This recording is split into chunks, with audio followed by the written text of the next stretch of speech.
MovieWeb.com.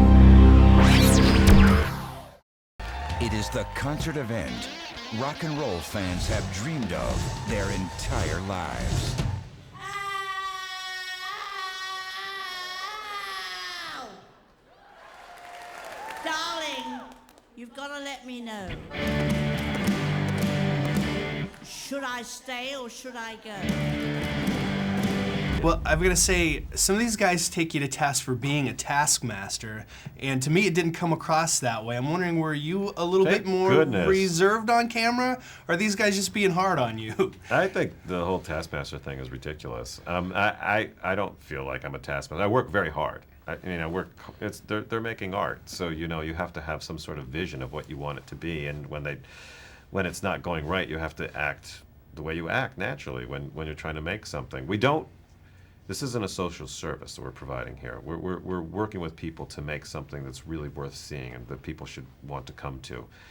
But I don't think taskmaster seems like a weird thing. It does to me too, because it seemed like you had a lot of patience with these people. Thank you. Working with any group, I'm wondering, where do you find the patience to work with any group of musicians? Well, first of all, you have to understand it's going to take longer than it normally takes for people to learn music in a way, because it's so unfamiliar to them. But, the patience comes from being able to work with great musicians. Talking about the band, they're incredible. They're really an incredible group of people. And I think these guys, they really want to make something happen. They're not there saying, oh, God, he's going to force us into stuff we hate. That's not the way they look at it. They look at it as like, what's the next challenge? And that's a cool thing. And sometimes when you get stuck, you get angry, but, who doesn't? That's normal. Well, how did you go about putting the band together? Because, they don't really touch on that in the documentary. The band came from many different ways. The piano player, who actually was a musical director for Martin Mull. I don't know if you know Martin Mull. He was in Fernwood Tonight. Oh, yeah, of course. He actually was a musician that used to tour. And so our piano player was his musical director. And he came to us like 2 or 3 weeks before we were supposed to go on tour, when another our regular piano player took a cruise job. So, boy, he was a godsend, and he's been with us ever since 1998. He's been with us ever since. The drummer, we sort of asked to come see us because we've always been interested in integrating the group. It was an all-white group for a long time, and we really wanted to integrate it racially. And he was a very popular drummer. He used to be the drummer for Junior Walker and the All-Stars, but he lives in Springfield, and he really connected us to the black community in Springfield. So the group got integrated through him, basically. Dora is his mother-in-law, for an example. Well, I was wondering about that because I see them together in the one clip in the movie, but they never go into their relationship. Yeah, no, she's the mother-in-law of Billy Arnold, who used to play with Junior Walker.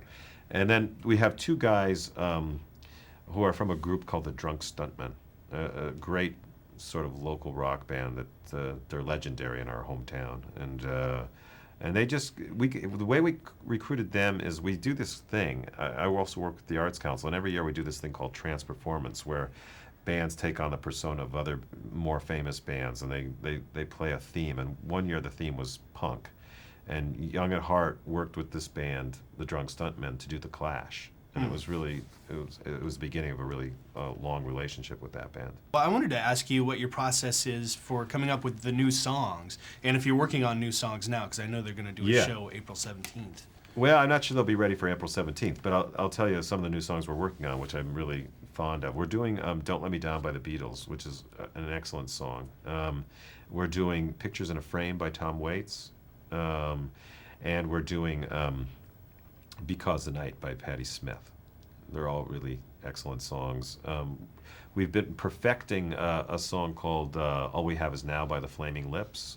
They do a really good job on that. And Heaven, Talking Heads, Heaven. So lots of stuff. They do Come As You Are by Nirvana.